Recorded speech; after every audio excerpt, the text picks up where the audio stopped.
Hi friends, welcome back to our channel Shiva tech verse.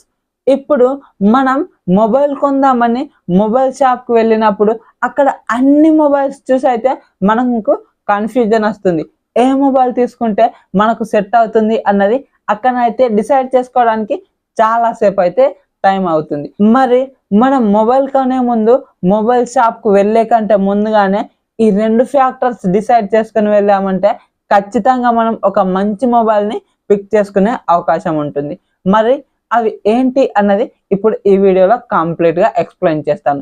రెండు factors అన్నాను కదా, ఫస్ట్ది ఒకటి ప్రైస్. ఈ ప్రైస్ ఎందుకు అంటే మనం ఇప్పుడు ఫోన్ కొందామని మొబైల్ షాప్కు వెళ్తాం.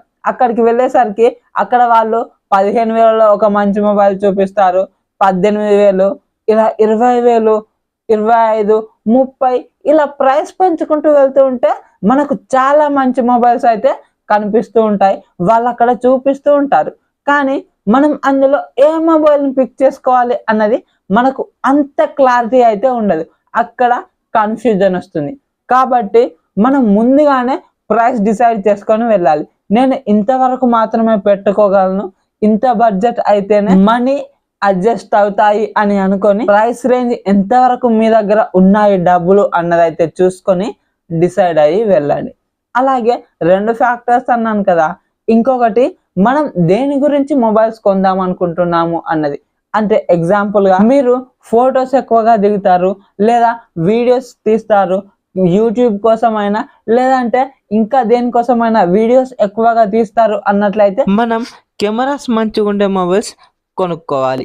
ఇప్పుడు కెమెరా మంచిగా ఉండాలి అన్నాను కదా అని చెప్పేసి 108 మెగాపిక్సెల్ లేదంటే 200 మెగాపిక్సెల్ ఉన్నదని అది మంచి కెమెరా మొబైల్ అని కాదు. ఇక్కడ మనం చూడాల్సింది 108 మెగాపిక్సెల్ లేదా 200 మెగాపిక్సెల్ అని కాదు, ఆ కెమెరాలో వాడిన సెన్సార్ ఎటువంటిది, మంచిదా కాదా అన్నది చూడాలి. ఇప్పుడు మీకు అర్థమయ్యేలా చెప్పాలంటే 108 మెగాపిక్సెల్ ఉన్న ఫోన్లో దిగినా కూడా కొన్ని ఫొటోస్ అలాగే కొన్ని వీడియోస్ అయితే మంచిగా రావు.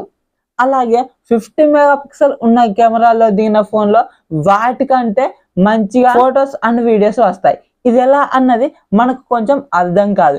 ఇది ఎందుకు అంటే ఇక్కడ 108 మెగాపిక్సెల్ ఉన్న దాంట్లో సెన్సార్ అంత మంచిగా లేదు, కానీ ఈ 50 మెగాపిక్సెల్ ఉన్న దాంట్లో సెన్సార్ చాలా బాగుంది, అందుకని చెప్పేసి అలా వస్తూ ఉంటాయి.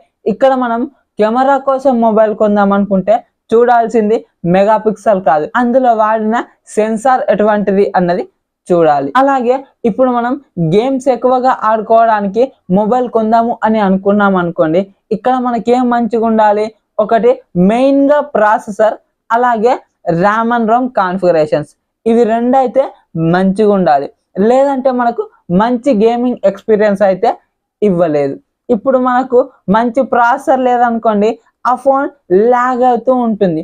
అక్కడ ప్రాసెసర్ మంచిగా ఉన్న ఈ ర్యామ్ అండ్ రోమ్ వర్షన్స్ కొద్దిగా ఓల్డర్ వర్షన్స్ ఉన్నాయి అంటే అది కూడా అక్కడ మనకు మంచి గేమింగ్ ఎక్స్పీరియన్స్ అయితే ఇవ్వలేదు. కాబట్టి మంచి ర్యామ్ అండ్ రోమ్ కాన్ఫిగరేషన్స్ అలాగే మంచి ప్రాసెసర్ ఉన్న మొబైల్ పిక్ చేసుకుంటే మనకు మంచి గేమింగ్ ఎక్స్పీరియన్స్ అయితే ఇస్తుంది.